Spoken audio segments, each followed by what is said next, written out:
everyone, welcome to Working On It. I'm Dr. A and I'm a clinical psychologist aiming to make your life just a bit more manageable. Remember, the tools and the tidbits that you pick up on this channel are purely educational. They can't replace therapy, but with some practice, they can actually help you along in your daily life. So let's get started. Today we'll be working on how to be happy. That elusive emotion that we're all chasing.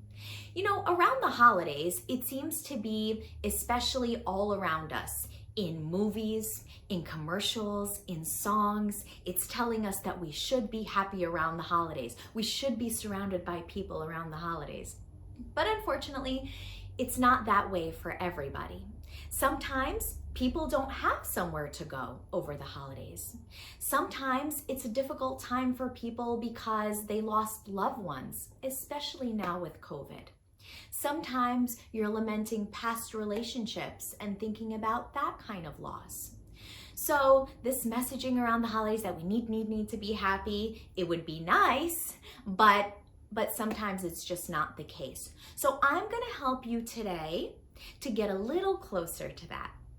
Now, whether it's around the holidays or every day, we are always trying to be happier. We want to feel that emotion instead of the anger, sadness, worries that sort of creep into our life in every day. So what's important to know about happiness, first and foremost to start, is that it can't be a destination. It can't be somewhere that you want to go and stay, put up a flag and stay.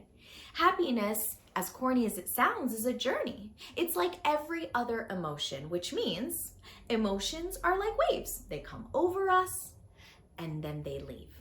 So all I can do today is recommend something that will help you have the happiness wave come a little bit more often, okay? So recently, to share something personal, I had something really distressing and really anxiety-provoking happen to me. Luckily, it ended very well. But what I noticed after that really positive ending is that for a few days afterwards, I was especially happy. For a few days afterwards, I was walking around thrilled. And why? It was because I knew that the event could have gone a more sad in a different way. So I found myself being really grateful for how it ended. And that actually matches the research, that gratefulness and happiness are very connected. In fact, they find that it is one of the most biggest links to our happiness, that it's not how many friends we have, or how many things we have in our life, or even how financially stable we are.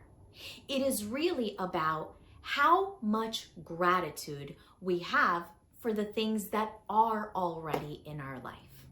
So now we talked about intention in another video, intentionality, meaning that it's one thing to say, well, I know I'm grateful for the things in my life, Dr. A, but it's another thing to practice gratitude with intention. And I will link that video that talks about intentionality and doing things with intention. I'll link that video at the end of this one. So I want everybody to have a little notebook and a pen by their nightstand. And what our assignment is going to be is at the end of every day, I want you guys to write 3 things that day that you are grateful for, okay? Meaning, at the end of the day, take a look at, from the time you woke up to the time you go to bed, what was it that you really did appreciate? What was it that you did feel a little moment of happiness for? And I want to point out, on the days that you're saying, can't think of anything today, I don't know what she wants me to do, I really don't feel grateful for anything today, those are the days that it's even more important to do your gratitude journal. And it could be anything. It could be the fact that you woke up and it was sunny that day and the last 3 days rained and you were actually glad that it's sunny. It could be that a friend sent you a text and you felt a little less lonely. It could be just that all you wanted to do was stay home that day. You didn't feel good, but you got your butt up and you actually went to work or to school or wherever it is. Okay?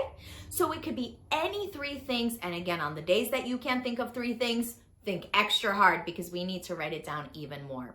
Now, what you're likely gonna see happen is that knowing that you have to write things, 3 things at the end of every day, your mind is going to start to look extra carefully at the positive things during your day. Your mind knows that you have that assignment at the end of the day, so you are going to start to notice the beautiful things in your life more than the dark things in your life.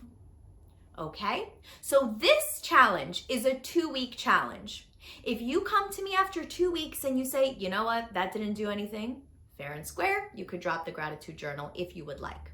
But I bet that after 2 weeks, you'll surprise yourself about how much it does affect your mood, how much you are going through your day noticing the things that you appreciate.